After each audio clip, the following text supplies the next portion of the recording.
Estos ignoran voluntariamente que en el tiempo antiguo fueron hechos por la palabra de Dios los cielos y también la tierra que proviene del agua y por el agua subsiste. Por lo cual el mundo de entonces pereció anegado en agua. Pero los cielos y la tierra que existen ahora están reservados por la misma palabra, guardados para el fuego en el día del juicio y de la perdición de los hombres impíos. Mas, oh amados, no ignoréis esto, que para el Señor un día es como 1000 años, y 1000 años como un día. El Señor no retarda su promesa, según la tienen por tardanza, sino que es paciente para con nosotros, no queriendo que ninguno perezca, sino que todos procedan al arrepentimiento. Pero el día del Señor vendrá como ladrón en la noche, en el cual los cielos pasarán con gran estruendo, y los elementos ardiendo serán deshechos, y la tierra y las obras que en ella hay serán quemadas. Puesto que todas estas cosas han de ser deshechas, ¿cómo no debéis vosotros andar en santa y piadosa manera de vivir, esperando y apresurándonos para la venida del día de Dios, en el cual los cielos encendiéndose serán deshechos y los elementos siendo quemados se fundirán? Pero nosotros esperamos, según sus promesas, cielos nuevos y tierra nueva en los cuales mora la justicia. Hagámonos una pregunta antes de desarrollar este tema. Si supiéramos con absoluta certeza que Jesús vendría hoy en la tarde, ¿cómo vivirías? ¿Cambiarías la realidad de tus planes y prioridades y expectaciones? Si respondes que sí, entonces esto quiere decir que necesitas hacer algunos ajustes en tu vida, porque la realidad es que Jesús sí podría venir ahorita saliendo esta reunión, o podría venir en la noche, o podría venir mañana. La Biblia nos muestra que ahora que Jesús venga por la iglesia o por nosotros en el arrebatamiento, que se conoce como la doctrina del rapto de la iglesia, vendrá repentinamente. Y así vino el juicio del diluvio, así fue destruida Sodoma y Gomorra, porque Dios actúa repentinamente cuando estén comiendo y bebiendo y dándose en casamiento. Vendrá de repente y no tendremos jamás en la eternidad otra oportunidad de vivir para Dios. Mientras observamos lo que está pasando en el mundo, como lo hemos visto en el seminario de ayer, el siglo XX fue el siglo donde más descubrimientos científicos y donde más avances tecnológicos el mundo ha desarrollado. Lo que no pasó casi en 6000 años, brincamos, escuchen esto, del burro al motor de gasolina en el siglo XX. Lo que no pasó en 6000 años ha pasado en el siglo XX. El siglo XX inició con la primera tentativa de volar por los hermanos Wright, norteamericanos. En el siglo XX se fabrica en 1903 el primer coche de gasolina, modelo T, marca Ford, por Henry Ford. En 1929 Alejandro Fleming descubre la penicilina. En 1939-40 los doctores Enrico Fermi, italiano, y Oppenheimer, alemán, descubren bombardeando el elemento uranio 235, produciendo la fisión nuclear, para producir la primera bomba atómica que fue soltada en Hiroshima y Nagasaki con 3 o 4 días de diferencia, y entrando el mundo al mundo nuclear. En 1954 el primer submarino, o la primera plataforma también, que se hace en el espacio. 1957 se lanza el primer satélite. En el 69 el hombre llega a la luna. 1970 se descubre el Internet, comenzamos a usar los teléfonos celulares y de los 70s, 80s al siglo XXI que nos encontramos, ¿qué nos sorprende? Es impresionante cómo el mundo de repente se abrió la llave del conocimiento y el ser humano subió y ahorita en este momento nos encontramos en el mundo de la robotización, donde se han creado robots que ya están desalojando a los seres humanos como empleados, como enfermeras. Hace poco mi hijo Caleb, que está ahorita ahí con los jóvenes, le hicieron una operación de oftalmología con rayos láser en los ojos. Y me dijo el doctor, usted si quiere, doctor Alducin, puede pasar a través de un vidrio y ver la operación de su hijo. A mí me encantó, nunca había visto esto. Entonces lo pude ver así, a mi hijo lo acostaron y yo creí que el doctor que tenía 80 años, dije que no tenga Alzheimer o que no le mueva la mano porque me lo va a dejar ciego, ¿verdad?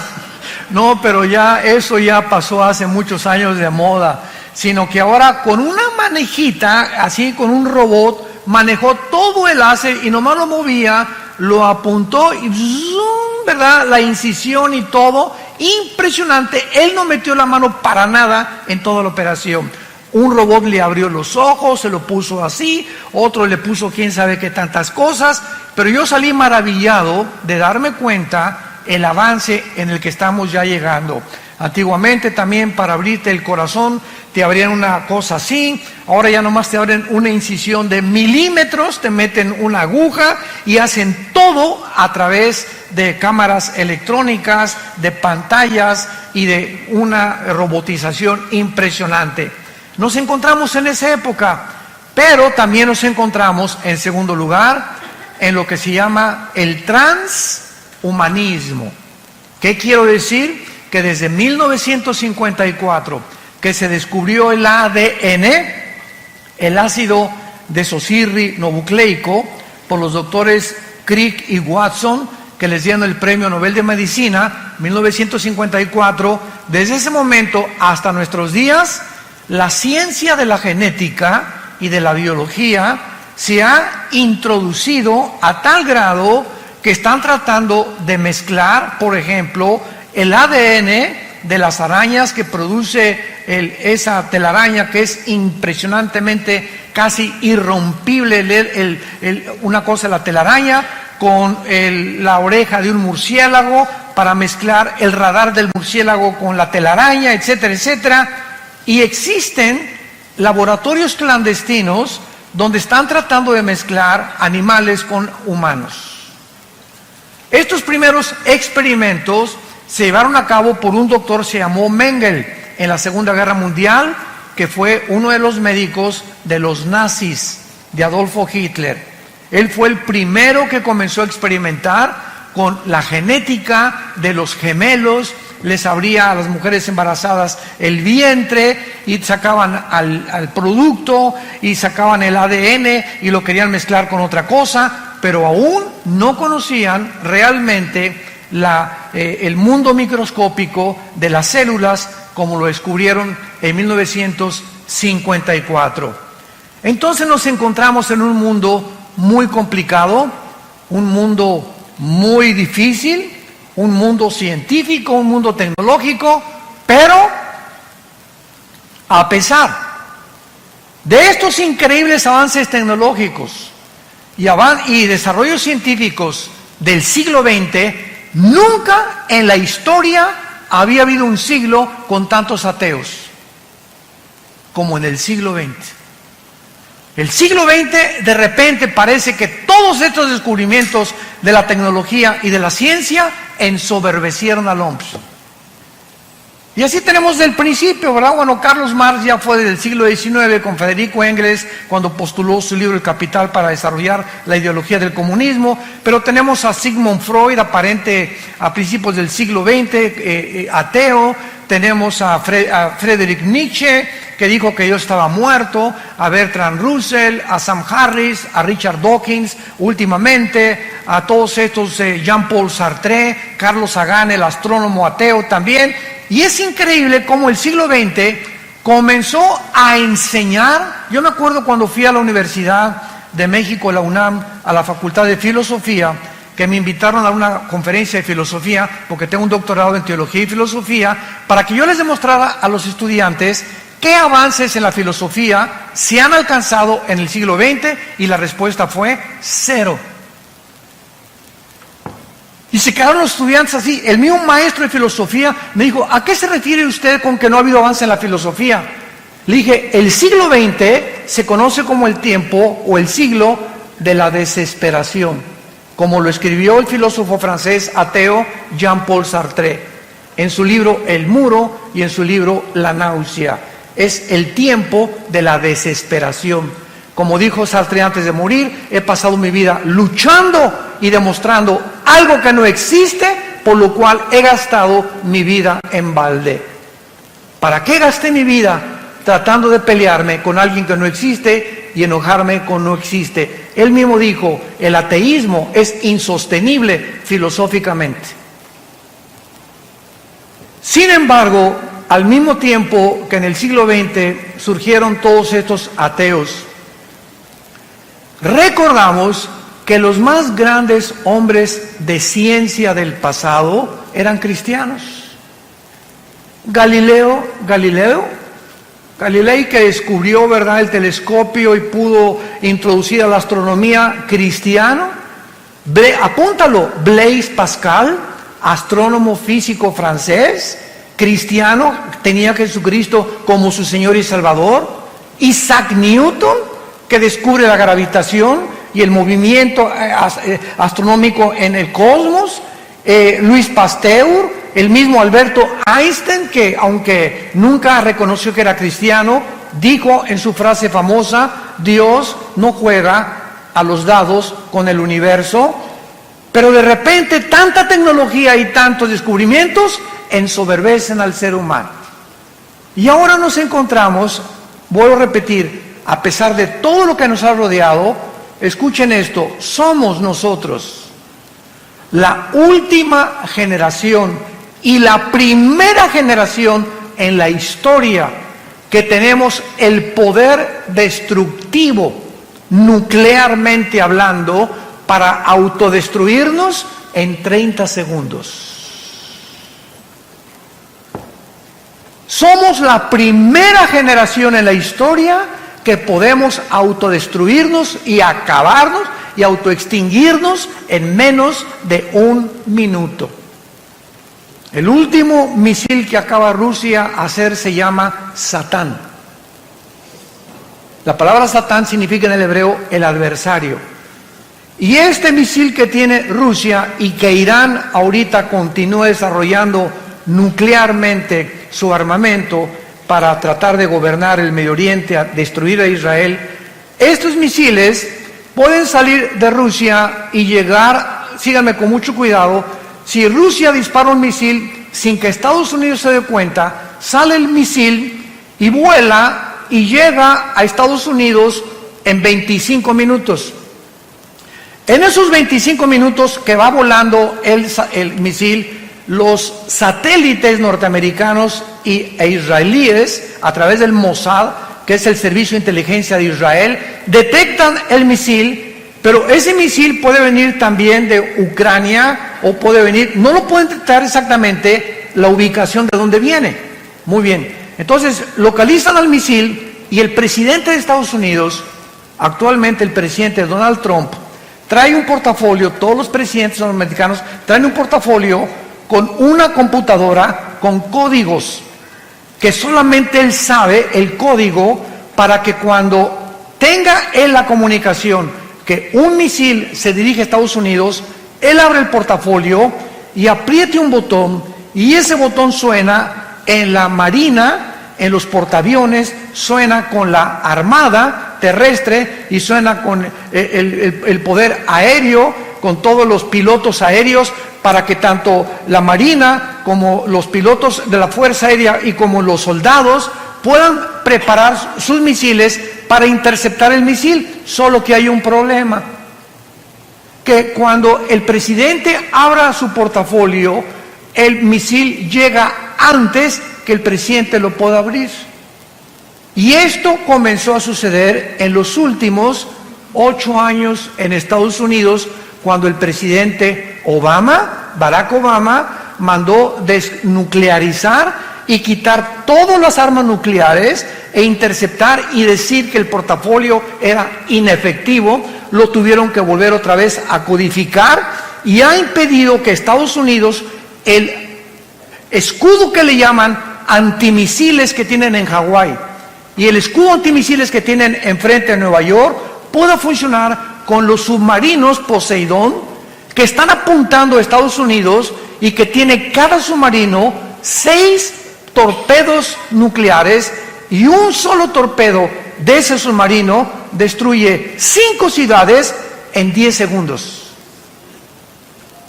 Y están apuntando en el Atlántico y están apuntando en el Pacífico. Basta solamente que algún loco, como ahorita el dictador de Corea del Norte, apriete un botón para desatar una conflagración a nivel internacional nuclear, que de acuerdo a la Biblia, en Apocalipsis 6, versículo 4, el cuarto jinete del Apocalipsis mataría a 1/4 de la humanidad.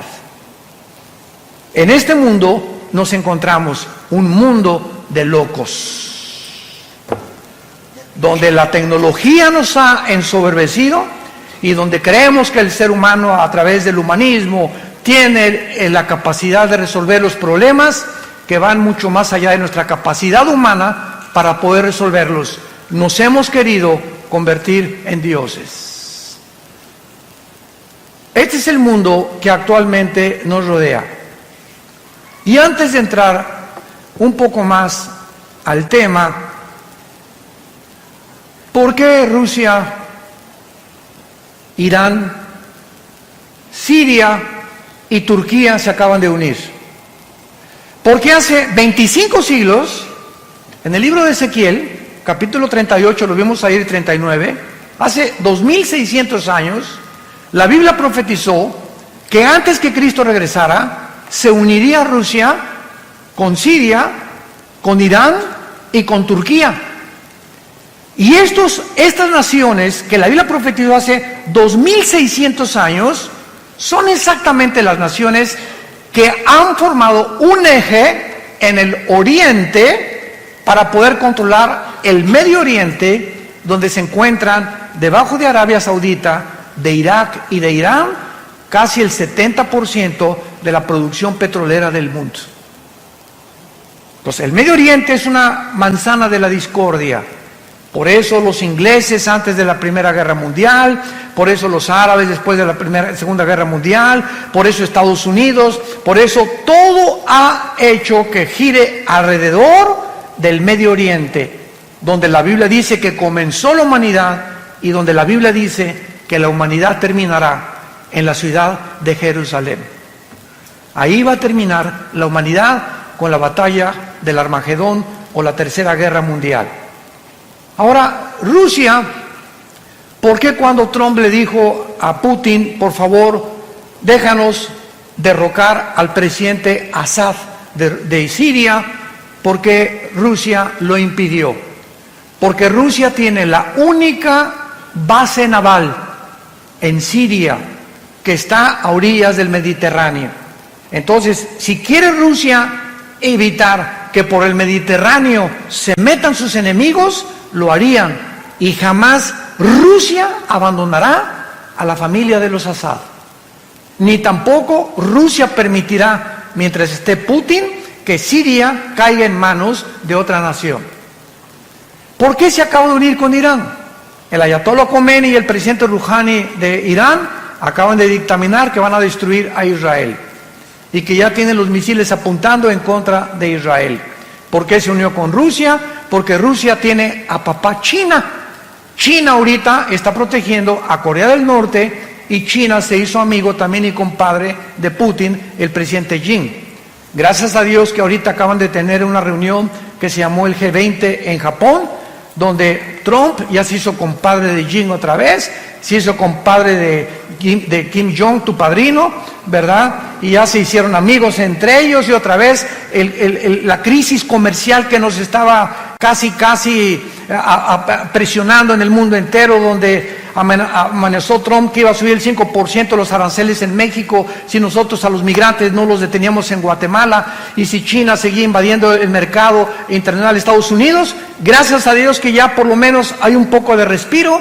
Trump amenazó a Huawei, otra compañía china de productos de computación. Ya ahora se permite que ya se vende el Huawei otra vez, etcétera, etcétera. Y el mundo ha entrado ahorita a un tiempo de supuesta paz, mientras se acomodan cada una de las cosas y nos damos cuenta que el armamento nuclear que tiene Irán, que tiene Rusia y que tiene Estados Unidos no son juguetes. Cuando vuelven a armarse las naciones, son para poder conquistar el mundo, que ha sido el sueño de Alejandro el Magno, de Napoleón Bonaparte, de Carlomagno, de Aníbal, de Hussein, de Castro, de todos los dictadores que ha habido, de Gaddafi en Libia, de Mussolini, de Hitler. La historia está permeada de personas ambiciosas por controlar el mundo y tener control sobre los demás. Esta es la situación que la Biblia nos describe desde hace 2600 años. Ahora, muy bien, en vista del mundo que estamos viviendo, tan conflictivo y tan amenazador, donde ustedes saben cuál es la enfermedad del siglo XX,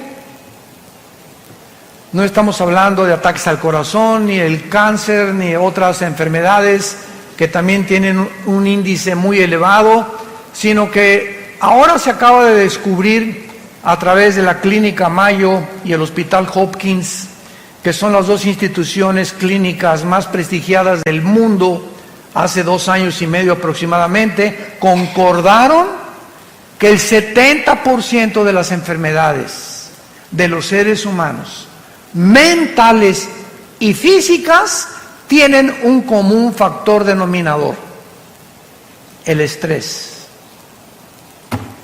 Santa Cachucha. El estrés es la enfermedad del siglo XXI. ¿Y qué es el estrés? Es un estado interno de insatisfacción, de tensión, de preocupación crónica por dentro. No puedes estar en paz contigo mismo. Quítate a los niños. No me estás molestando ahorita. No te me atravieses. Con el claxon, y se bajan y se pelean y se matan. Y la gente está en un estado de rencor, de amargura y de odio como jamás se había visto. Siempre ha habido guerras, siempre ha habido revoluciones, pero ahora es de carácter interno. Ahora el ser humano se está descomponiendo porque algo dentro de su vida no le da la paz que necesita. Y encontramos una lista impresionante de cantantes, de actores, de políticos, de deportistas, de gente multimillonaria que están rodeados de todo lo que cualquiera quisiera desear, diciéndonos: soy la persona más vacía y más miserable de esta vida, entregándose a las drogas, como cuando muere el rey del pop, Michael Jackson, tu ídolo. Cuando muere no se sabe si era hombre o si era mujer. Cuando muere el rey del rock, Elvis Presley, muere con un plato con su cara sobre la sopa, diciendo que ya no quería vivir, con 500 mujeres formadas en fila en su casa de Memphis, esperando tener relaciones con él. ¿Qué ha sido tu sueño? Rabo verde. Y todo lo que nosotros pensamos que nos podría dar, o lo que quisiéramos algún día soñar, nos damos cuenta que lo han tenido los seres humanos, como Salomón escribió en el libro de Eclesiastés capítulo 2, a la risa le digo enloqueces, y al placer de qué sirve esto, cuando tenía 800 esposas. Tú nada más tienes una. Tenemos, dijo el otro, ¿verdad?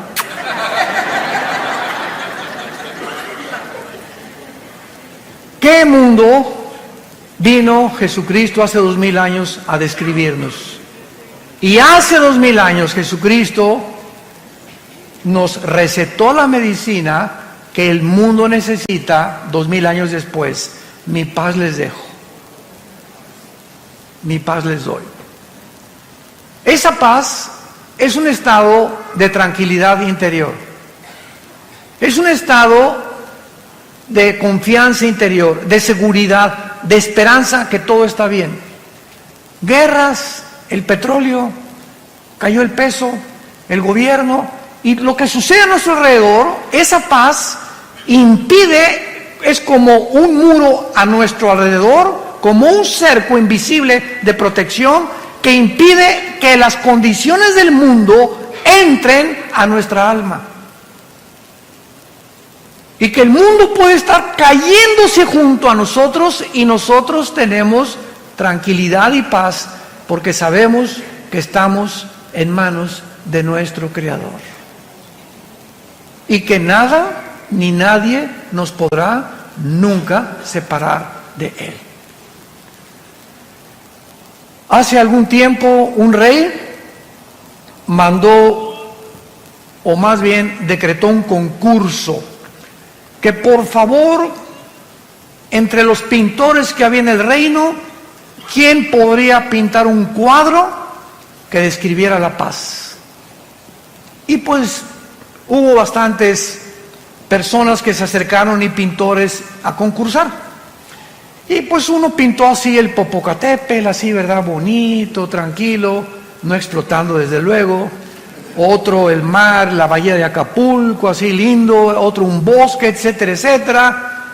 Y finalmente, el que ganó el concurso fue un pajarito que estaba detrás de una cascada dormido. A ese le dieron el primer premio, porque así es la paz. Podemos estar con los ojos cerrados y caer una cascada a nuestro alrededor de problemas y tribulaciones, pero el pajarito sabe que él está seguro detrás de la cascada. Y nosotros recordamos las palabras que nos dijo el Señor: no temas, pequeña manada, nunca te dejaré ni te abandonaré. Estaré contigo hasta el fin del mundo. Y cuando adquirimos esa paz, escúchame muy bien, cuando el cristiano tiene esta paz, es cuando podemos ser guiados por el Espíritu Santo. Tú no puedes discernir al Espíritu Santo ni leer la Biblia como pepita en comal. Ay, hermano. Ay, hermano. Señor. Mire, Chole, apláquese, cálmese, y ya que usted esté tranquila, ¿verdad? Hínquese. Es que mi hija se fue de la casa. Pastor, hasta que usted no se calme y hasta que tú no estés tranquilo y comiences a hincarte y a alabar a Dios y decirle: Señor, gracias porque este estado de estrés en el que me encuentro no va a hacer regresar a mi hija. Este estado de estrés en que me encuentro no va a arreglar mis problemas de negocio ni de dinero. Este problema en el que me encuentro no va a hacer que mi esposo me quiera tampoco. Y se fue hace 3 días, pues que se vaya. Pero yo no voy a perder la paz. Y cuando nosotros mantenemos este estado de control interno y de esa paz, puedo venir a la Biblia y discernir la palabra de Dios. El Espíritu Santo no puede comunicarse con una persona que no tenga paz. Por eso es tan importante, la paz les dejo, porque es importante para poder acercarnos a Dios y discernir la voz del Espíritu Santo. Vamos a 2 de Pedro, nuestro pasaje que acabamos de leer, y vamos a ver de qué manera se relaciona con todo lo que estamos compartiendo. Veamos de qué manera nuestra esperanza y la seguridad que tenemos los cristianos de que Jesús viene por nosotros en cualquier momento Y tu taller de carpintería, tu taller de plomería, tu bufete de abogado, tu consultorio médico, tus propiedades, tus edificios, tus condominios, tus coches y todo lo que hemos nosotros tratado de amontonar en cualquier momento. Si Jesús no viene y tú estás creyendo, pues tengo todavía 10 años de vida o 20 años de vida, estoy joven, tengo 40 años, etcétera, etcétera. En cualquier momento puedes ir a cualquier clínica y te dice el médico, le acabamos de tener una radiografía, usted tiene cáncer. Pero ¿cómo que yo me siento muy bien? Es que la radiografía no miente, señor, usted tiene cáncer. Y en ese momento que tú sabes que ya, a partir de esa noticia, tienes los días contados, ajustas toda tu vida. Y te das cuenta que rápido pasó tu vida y que en cualquier momento ya te puedes ir al otro lado, a la presencia del Señor o al infierno, según sea tu condición, y que en ese momento este diagnóstico mueve tus sentimientos, tus emociones, tus negocios y todo. ¿Por qué? Simplemente porque sabes que tu vida está en un hilo y estás en la orilla de un precipicio. Ahora, no necesitamos que alguien nos dé este diagnóstico de la misma manera. Cristo puede, dentro de 2-3 horas, mañana, venir por nosotros. ¿Cuál es el mensaje que les quiero compartir? Con lo que el apóstol Pedro nos comunica en este pasaje. Veamos entonces los consejos que nos da. Número 1. La primera cosa que se nos aconseja en 2 de Pedro capítulo 3, particularmente las promesas relacionadas con el futuro, es el origen de las promesas de Dios. Amados, esta es la segunda carta que los escribo, y en ambas despierto con exhortación vuestro limpio entendimiento. O sea, lo primero que Dios nos dice es, quiero que entiendan. Padre, ¿qué quieres que entendamos en esta época? Versículo 2, que tengamos memoria de las palabras que antes nos fueron dichas por los santos profetas y el mandamiento del Señor y Salvador dado por nuestros apóstoles. Lo primero que tenemos que recordar es las promesas de Dios. Nunca te dejaré, nunca te abandonaré. Ten paz. No importa tu destino, tu futuro, las noticias, lo que al mundo le pase. Recuerda las cosas que están escritas en este libro. Veamos, por ejemplo, en el libro de Isaías, capítulo 44, versículos 6 al 8, lo que hace 2500 años aproximadamente Dios nos dijo. Isaías 44, del 6 al 8. Así dice Jehová, Rey de Israel, y su Redentor, Jehová de los ejércitos: yo soy el primero y yo soy el postrero. Yo soy el primero y yo soy el postrero. Y fuera de mí no hay Dios. Y nos pregunta Dios, ¿quién proclamará lo venidero? O sea, el futuro. Lo declarará y lo pondrá en orden delante de mí, como hago yo desde que establecí el pueblo antiguo. Anúncienles lo que viene y lo que está por venir. No tengan miedo. No teman. No se amedrenten.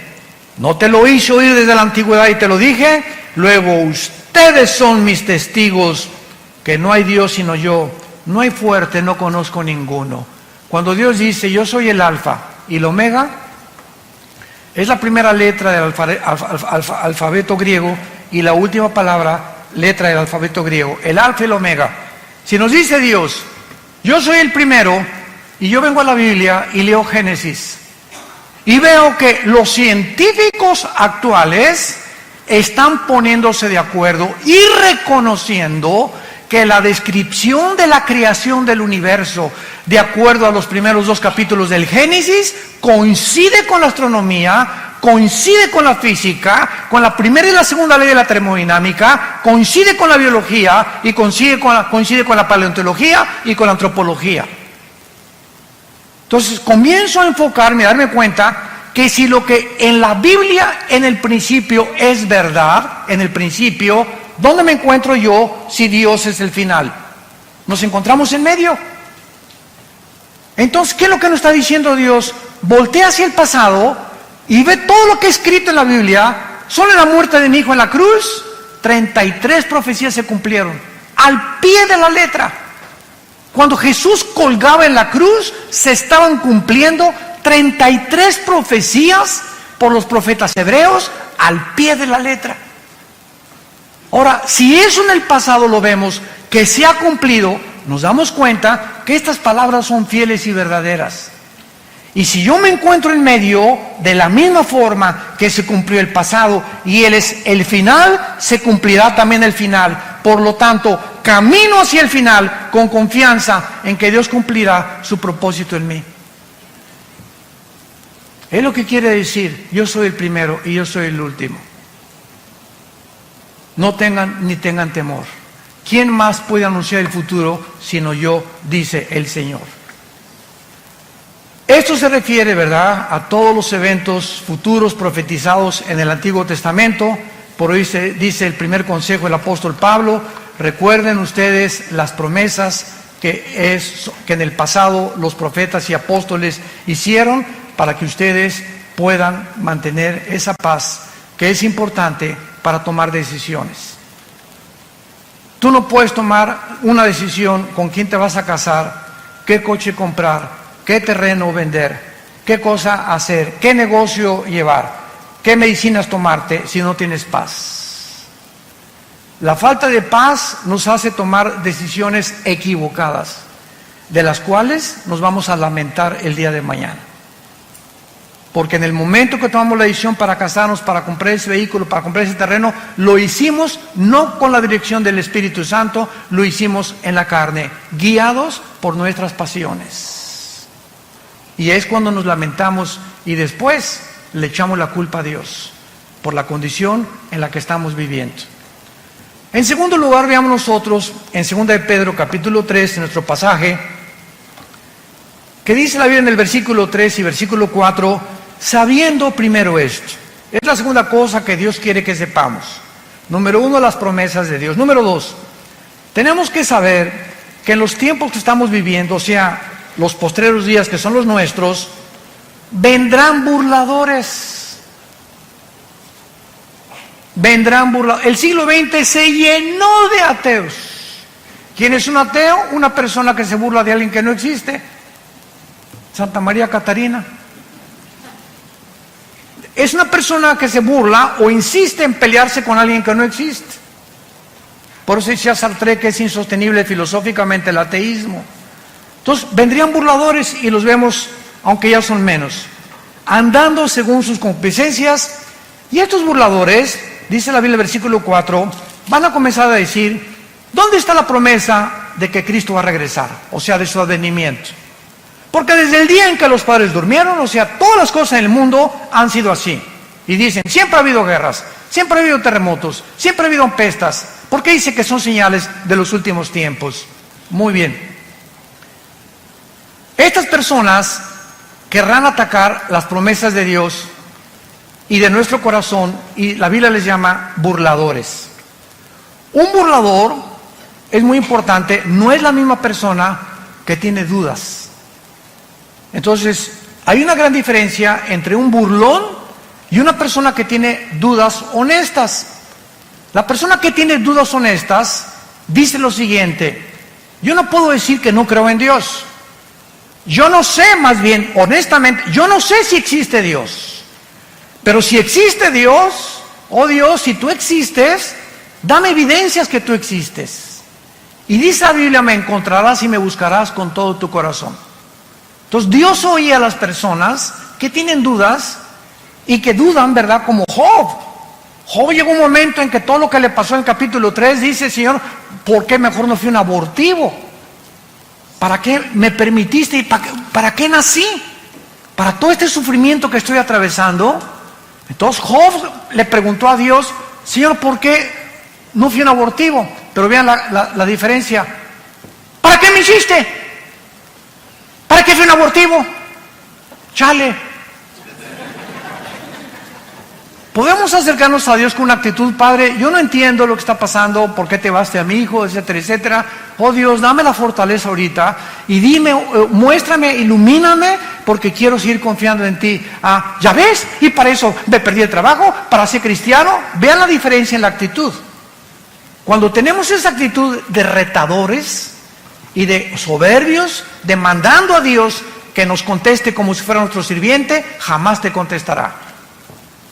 Y el resultado será que vivirás amargado o vivirás amargada, porque tú crees que no te contestó Dios, pero no te contestó por tu actitud. Porque sin humildad no podemos tener palabra de Dios. Entonces, las personas que dudan están abiertos, pero el burlador ni siquiera quiere oír las evidencias ni hacer caso de las evidencias. ¿Se acuerdan de los fariseos?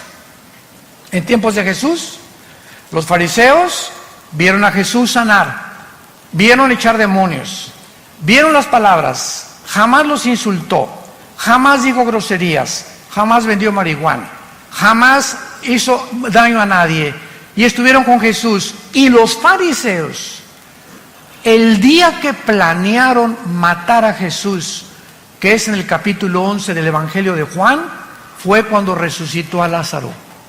El milagro más grande que Jesús hizo, enfrente de cientos de personas, Lázaro, 3 días de muerto, donde ya se había descompuesto su carne, la sangre le había dejado de circular, la condición del cerebro, dicen los médicos que a los 20 minutos, ¿verdad?, ya el cerebro se atrofia cuando ya no hay oxígeno, etcétera, etcétera. Y Lázaro tenía 3 días, y dicen que ya hedía, apestaba ya.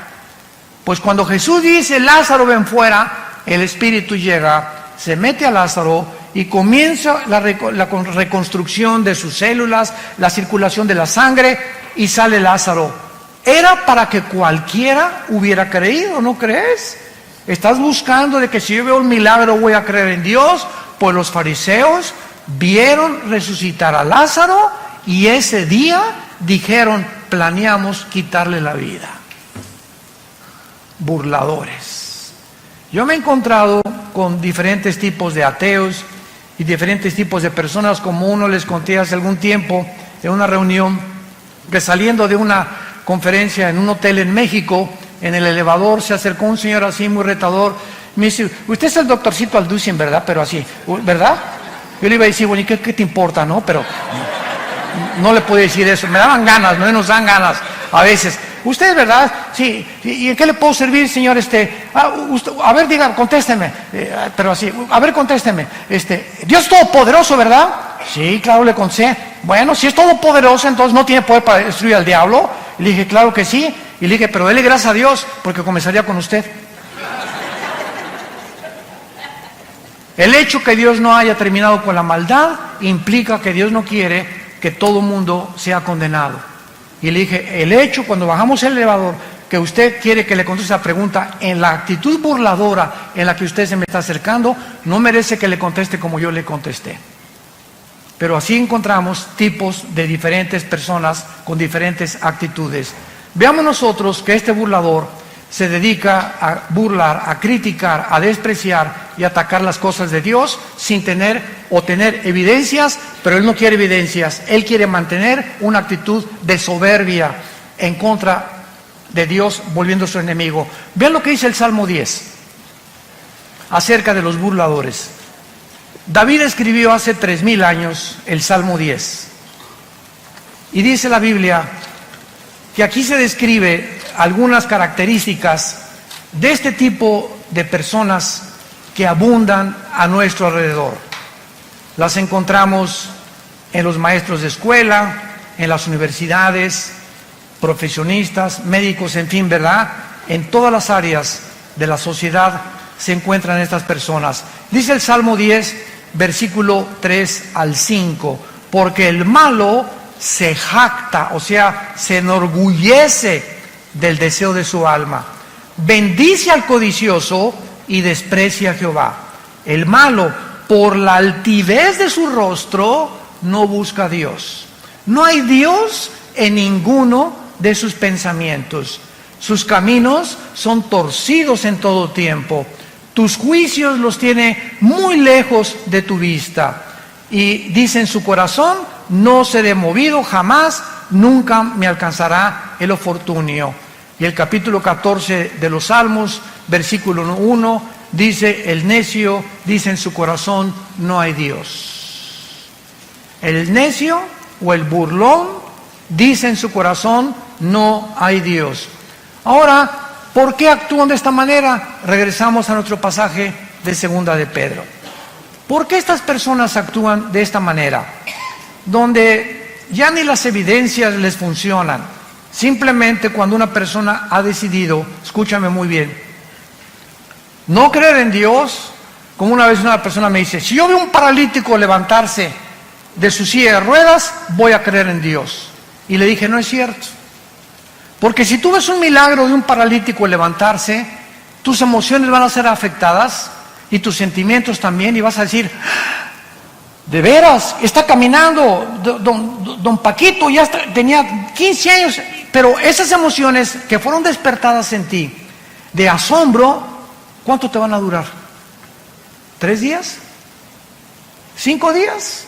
A la semana regresas a tu misma incredulidad, porque no son los milagros los que nos cambian por el oír, es por la palabra y por la palabra de Dios. Romanos capítulo 10. La fe no es por ver, la fe es por oír. Y si tú cuando oyes las palabras de la Biblia no crees, aunque veas a alguien saltar de una silla de ruedas, no es cierto que vas a creer, porque tu problema no son las evidencias, escúchame esto, tu problema es tu moral. Un día tuvimos una cruzada muy grande en la Plaza de Toros de Villahermosa, Tabasco, en el estado de Tabasco. Y fue una cruzada dedicada a la juventud, hablé del suicidio, de la drogadicción, de la ideología de género, etcétera, etcétera. Y a la salida me estaban esperando 3 muchachas. Y se acerca una muchacha y me dice, oiga, pastor, es que la amiga que trajimos me dice que usted nos quiere asustar porque prediqué del infierno la última noche. Que usted nos quiere asustar porque el infierno no existe. Entonces le pregunté a la muchacha, oye, ¿por qué no crees en el infierno? No, pues porque no es cierto, usted es el único que viene a asustarnos. Y yo le dije a la muchacha, mira, yo creo que tu problema no es de carácter intelectual ni teológico, sino moral. Y la otra amiga me dice, sí es cierto, tiene 3 amantes, vive con 3 muchachos. Le dije, ya ves, por eso no crees en el infierno. No es que no creas, escúchame muy bien, es que no te conviene creer. Y así hay cantidad de gente en tu familia, amigos, que les puedes traer, les puedes mostrar, pero no les conviene porque ellos saben muy bien que al enfrentarse ante la verdad y ante la luz los va a desenmascarar. Y el Dios de la Biblia te va a demandar que tú dejes tus pecados, pero no te ordena que los dejes sin su poder. Ellos ignoran que si tú simplemente lo aceptas, Él te dará el poder en el Espíritu Santo para que tú puedas comenzar a vivir una vida nueva. Se llama la gracia de Dios. Entonces mucha gente por eso, por la ignorancia de que creer que pues primero tengo que dejar el adulterio, primero tengo que dejar de ser borracho y lo voy a pensar, y las drogas y después lo voy a pensar. Voy a tratar de ya no ser homosexual o lesbiana y después acepto a Cristo. La Biblia dice, ven cómo estás. Cuando oigas su voz, no te endurezcas. Ven cómo estás. Ven a la cruz, Señor, soy un homosexual. Señor, soy una lesbiana. Soy borracho, parrandero y jugador. Me dicen el Chapo de la costera Miguel Alemán. No importa, reconoce, es el mensaje glorioso del Evangelio de Jesucristo. Simplemente reconoce tu pecado, que estás mal delante de Dios, que estás mal, que vas en un camino que parece derecho, pero vas a un camino de muerte. Reconócelo y regrésate y dile, Señor, vengo como limosnero ante tu cruz. No tengo nada que ofrecerte, soy un miserable pecador, ten misericordia de mí. Y Dios entra a tu vida. Entra a tu vida y te da el poder para dejar esa vida que tú no podías dejar sin su poder. Si el ser humano pudiera cambiar y dejar sus pecados, ¿para qué murió Cristo? Fue un desperdicio en la cruz. Si se nos diera a nosotros la capacidad para dejar el pecado, ¿para qué murió Cristo? ¿Por qué tuvo que Dios sacrificar a su Hijo? Fue el desperdicio más grande de la historia. Pero la Biblia dice que sin derramamiento de sangre no hay perdón de pecados. Sin la muerte de Cristo, Dios no tendría una justificación para poder decirte te perdono. ¿Por qué te va a perdonar? Así nada más porque sí. No es así nada más porque sí. Nos perdona porque su Hijo pagó por nosotros en nuestro lugar. Ahí se cumplió la justicia de Dios para aquel que reconoce que Él es el Cristo, el Hijo del Dios viviente. Estos burladores actúan así, ¿verdad? Porque no quieren que nadie se meta en sus vidas de pecado. La idea de que hay un Dios los llena de pánico, de error, de terror, porque lo que tienen que atacar la verdad de Dios y sus mensajeros. Dice en el Evangelio de Juan capítulo 3, y esta es la condenación, que la luz vino al mundo y los hombres amaron más las tinieblas. Ahí tienen la luz, ahí tienen la verdad. Pero aún cuando está la luz ahí, como los fariseos, ahí está la luz, ahí está Jesús. Sabían que era el santo, que ¿cómo es posible que al hombre más perfecto de la humanidad lo hayamos puesto en una cruz? ¿Cuánto odio contra la verdad y contra la luz? Y dice Juan capítulo 3, y no vienen a la luz porque sus obras son malas y descubiertas por la luz. No les conviene cambiar su vida de pecado. Estos burladores dicen en 2 de Pedro, en nuestro pasaje, capítulo 3, que aún toman, en penúltimo lugar, posiciones pseudocientíficas, diciendo, versículo 5, estos burladores, hablando de ellos, ignoran voluntariamente. O sea, qué increíble que ellos conozcan e ignoren o estén decididos a no conocer. O sea, no quiero meterme a la Biblia, no quiero ir a tus reuniones, no quiero ir a tus estudios. Voluntariamente no quieren conocer la verdad. Te repito, porque la verdad los va a exhibir y les va a mostrar la luz, y a ellos no les conviene salir de su pecado. Aman más las tinieblas en donde viven que pasar al reino de la luz admirable de Jesucristo. Entonces van a usar también posiciones pseudocientíficas, como diciendo que en el tiempo antiguo todas las cosas han sido iguales del principio, que nunca hubo un diluvio universal, que la Biblia está llena de errores, de contradicciones, que son leyendas, etcétera, etcétera. Y como le dije también a una persona en una universidad, un maestro que se me puso al brinco cuando les expliqué a los estudiantes que la teoría de la evolución es anticientífica, antifísica, antibiológica, antigenética. Este maestro comenzó a agredirme, ¿verdad? Y yo le contesté, ¿ha leído usted la Biblia? No, Chepo.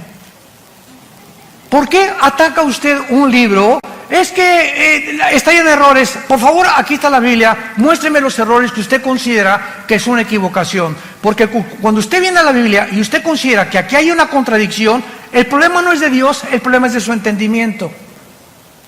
¿Por qué? Porque los pensamientos de Dios son más altos que los nuestros. Y si me da tiempo a usted explicarle por qué dice esto, le voy a mostrar con la misma Biblia, porque la Biblia no necesita que nadie la defienda, la Biblia se defiende sola. Nunca trata Dios en la Biblia de demostrar que Él existe, simplemente la Biblia dice, en el principio Dios creó los cielos y la tierra. Se afirma la existencia de Dios, Él no trata de probar la existencia de Dios, simplemente tú léela y te das cuenta que es un libro sobrenatural, que no somos animales, que somos agentes morales, responsables de nuestras acciones, porque si fuéramos animales, como dijo Dostoyevsky, un gran filósofo y literario ruso que fue puesto en el exilio en Siberia, en Rusia, Dostoyevsky dijo esto en su libro, si Dios no existe, todo está permitido. Así de simple. Si Dios no existe, todo está permitido. Bebamos, comamos, ¿para qué le soy fiel a mi esposa? ¿Para qué me mantengo sin robar? Si el que no tranza no avanza. ¿Para qué soy honrado? ¿Para qué soy honesto? ¿Para qué trato de vivir en mi matrimonio cuando hay 10 mujeres o 15 mujeres mejores? ¿Por qué no tengo hijos por todos lados sembrados? ¿Cortar la mejor flor del ejido donde quiera que yo vaya? ¿Por qué? Porque simplemente hay un Dios que nos dice, vengo a juzgarte en el día del juicio. Y prepárate para encontrarte con tu Dios. Pero si Dios no existe, como una vez Blaise Pascal tuvo una discusión con un ateo. Y el ateo le dijo a Blaise Pascal, oye, pues fíjate que yo no creo que exista Dios, para mí después de la muerte, al polvo, y ahí se acabó todo, como los animales. Y le dice Blaise Pascal, el gran filósofo, astrofísico, físico, matemático francés, le dice Pascal a este ateo, mira, si tú tienes razón y no hay Dios, bueno, digo, y acabamos todos en la tumba, pues nos vamos al polvo y no hay ningún problema. Pero si mi Dios tiene la razón y Jesucristo resucitó entre los muertos, ¿qué amulados te vas a llevar? Así que ya sea que tú tengas razón o que yo no tenga razón, yo salgo ganando. Porque si Dios no existe, pues no perdí nada. Pero si Dios existe, ¿qué amulada te vas a llevar? Es un simple razonamiento. O como dijo también Newton, una vez tenía un amigo Newton, Isaac Newton, que era ateo. Y entonces estaba viendo el universo una noche que estaba con Newton, y Newton estaba con sus matemáticas cuánticas y su astronomía y considerando muchas cosas del universo, etcétera, etcétera, y le preguntó el ateo a Newton, oye, qué maravilloso universo, ¿verdad? Le dijo, sí, es el diseño y la inteligencia de un Dios. Y le dijo Newton, le dijo el ateo, no me hagas reír. Ahí murió la cosa. Al otro día, Newton lo invita a cenar a su casa. Y Newton tenía en su casa, en su estudio, un universo que él había hecho, así colgó al sol, la luna, las estrellas.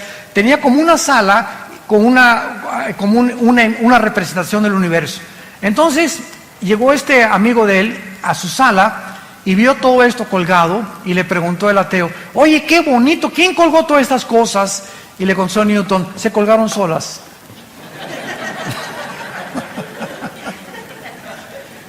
Así están muchos ateos. Impresionante, todo se hizo solo. El diseño y la inteligencia vino simplemente de la nada.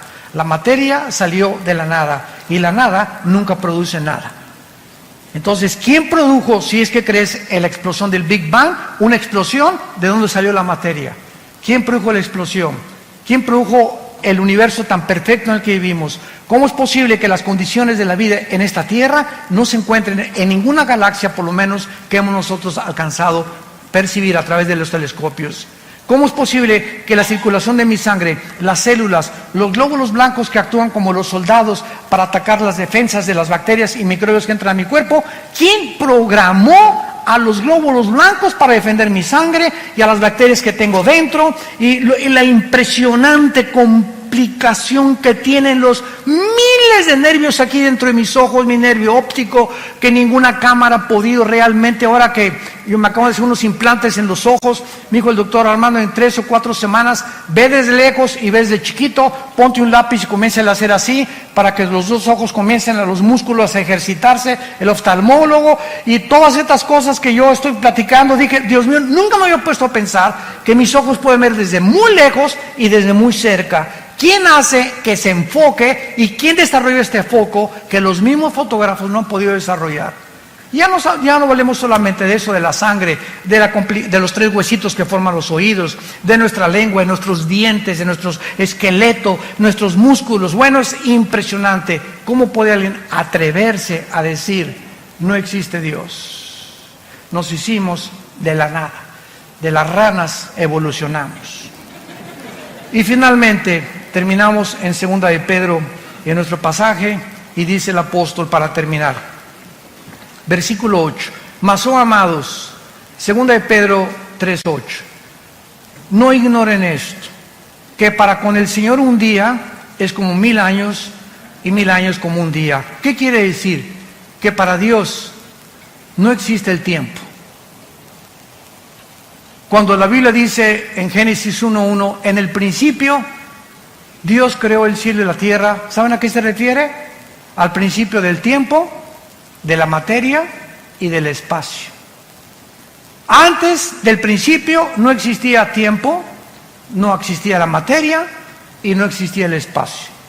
Y ahora la física afirma y confirma que el espacio no puede vivir sin materia o existir o la materia sin el espacio, ni tampoco en el tiempo. Y hasta el siglo XX, Alberto Einstein introduce la cuarta dimensión con su famosa teoría E igual a mc al cuadrado. La energía es igual sobre la masa por la velocidad de la luz al cuadrado, que revolucionó la teoría famosa de la relatividad. Entonces, cuando Einstein comienza a introducir que el tiempo es la cuarta dimensión, ahora desde 1945 hasta nuestros días más o menos, sabemos que somos cuadridimensionales, que es hacia abajo, hacia arriba el espacio, hacia los lados y el tiempo como la cuarta dimensión. Dios está arriba del tiempo, el espacio y la materia de nosotros. Por eso su nombre es Yahweh. Yo soy el que soy. Para Él no hay el pasado ni el presente. Lo que aquí pasa en 1000 años, desde la eternidad es un día. Entonces, esta es la grande diferencia entre cómo Dios piensa y cómo pensamos nosotros. Y esto le da la capacidad a Él de ver el futuro que nosotros no podemos percibir por estar encerrados en un universo cerrado de 4 dimensiones nada más. Por eso dice la Biblia, amados, no lo ignoren. Para Dios el tiempo no existe. El Señor no retarda su promesa. Ay Dios, ¿por qué no vienes ya y acabar con el diablo, los secuestros, los robos, los crímenes, la ideología de género, la prostitución? ¿Cuántos de nosotros verdaderamente cada noche, no sé tú y cuántas personas, has mojado tu almohada con lágrimas diciéndole a Dios, oh Dios, cuida a nuestros hijos, cuida nuestro matrimonio? Te pedimos por el gobernador de Guerrero.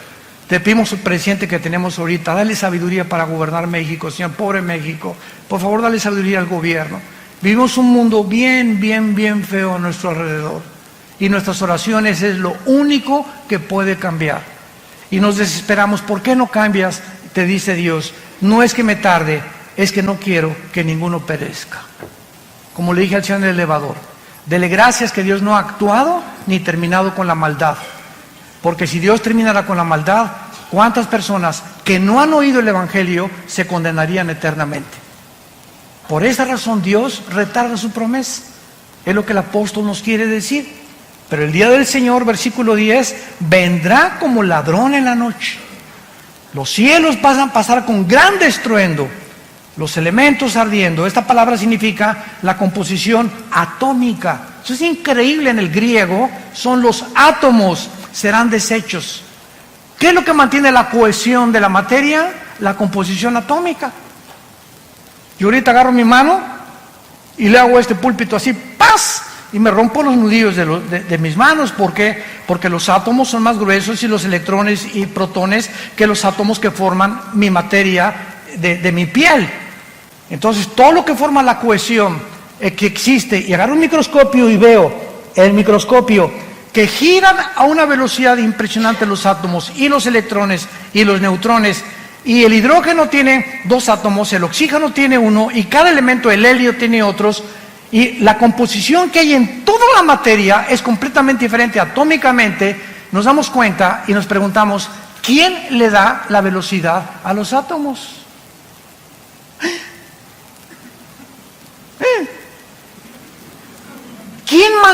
¿Quién les hizo así a los átomos? Están violando una ley física, que dice la física que si yo hago una canica y le hago así a la canica, sale disparada la canica y la velocidad de la canica es proporcional a la fuerza que yo le aplico. Si agarro una flecha y la disparo con un arco, sale la flecha y la flecha tiene que caer en una parábola. Un balazo, sale la bala y la bala tiene que caer. ¿Por qué? ¿Por qué no se mantiene la flecha continuamente volando, o la bala continuamente volando, o mi canica continuamente volando? ¿Por qué? Porque se tiene que detener. ¿Por qué la Tierra sigue girando sobre su rotación? ¿Por qué no se detiene? Pregúntale a tu maestro ateo.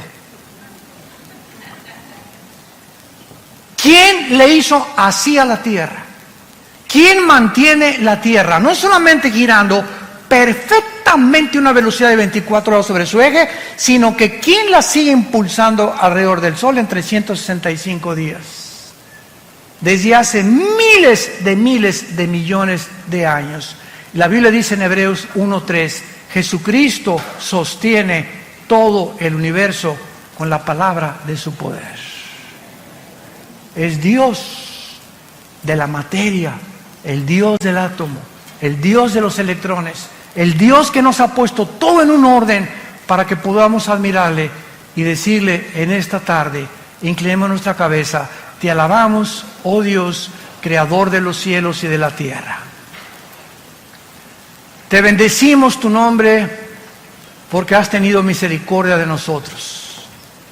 Porque en esa cruz, tu palabra dice, de tal manera amó Dios al mundo, que nos ha dado a su Hijo unigénito, para que cualquiera que en este momento crea en Él, no te pierdas, mas recibas el regalo de la vida eterna en Cristo Jesús. El Dios y Padre de Jesucristo, al gran pastor de las ovejas, que derramó su sangre en una cruz por el pacto sempiterno, nos da la capacidad de adorarle, de conocerle y de servirle en espíritu y en verdad. Y si tú invocas por Padre aquel que sin acepción de personas nos juzga de acuerdo a nuestras obras,